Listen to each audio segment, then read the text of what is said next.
Culture Geek avec Anthony Morel. Bonjour Anthony. Bonjour. Alors aujourd'hui vous nous parlez de santé plus précisément, puisque de plus en plus de gadgets connectés nous permettent de suivre depuis chez nous ou sans passer par la case médecin tout un tas d'indicateurs corporels de santé. La tension artérielle par exemple, c'est pratique?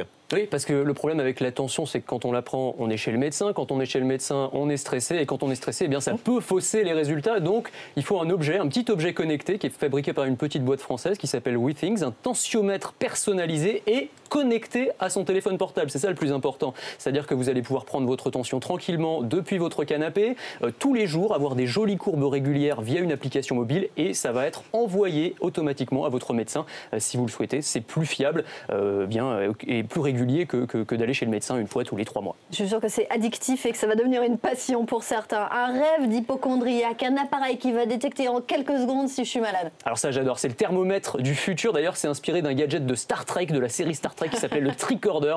Alors c'est un petit rectangle de plastique qui est bardé de capteurs qu'on va placer sur sa tempe et en fait qui va nous donner en 10 secondes tout un tas d'indicateurs, donc sa température, son rythme cardiaque, le taux d'oxygénation du sang, tout un tas d'indicateurs. Le but c'est évidemment pas de remplacer le médecin, ça va être plutôt d'avoir un pré-diagnostic pour savoir si on doit se déplacer ou non. C'est surtout pratique si on a des enfants en bas âge, on ne sait pas toujours si... Ça peut désengorger les urgences. Voilà, absolument. Donc ça a quand même une utilité. Et c'est pas de la science-fiction, c'est un produit qui va sortir au début de l'année prochaine. Ça coûtera un peu plus de 100 € et c'est fait par une boîte qui travaille avec la NASA. Ce truc-là.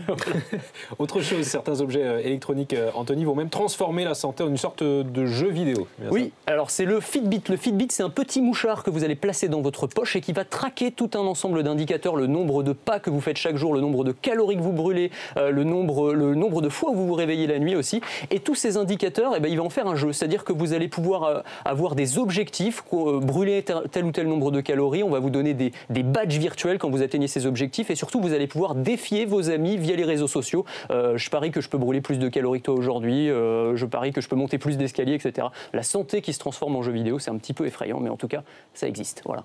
Bon, et même ma fourchette qui va me harceler, si j'ai bien compris. Ah oui, ça c'est mon petit préféré. On n'a pas beaucoup d'images parce que c'est un prototype encore, mais c'est une fourchette électronique. Vous savez, le problème, c'est qu'on mange tous trop vite, c'est mauvais pour la santé, c'est mauvais pour la digestion. Et voilà. Et alors cette fourchette, en fait, elle va calculer le temps qu'elle prend pour aller de votre assiette à votre bouche. Et elle va vous indiquer, elle va clignoter en fait si vous allez trop vite. Et ensuite, vous allez pouvoir la connecter par un port USB à votre ordinateur.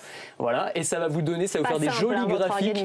Non, c'est pas simple surtout. Oui, c'est-à-dire que c'est la surveillance jusqu'à la parano, c'est une grande tendance dans la Silicon Valley aujourd'hui. Je pense que ça va arriver peut-être dans quelques années en France. Et après, vous serez relié directement à votre complémentaire santé. Bienvenue dans ce nouveau monde. Sans nous. Merci beaucoup.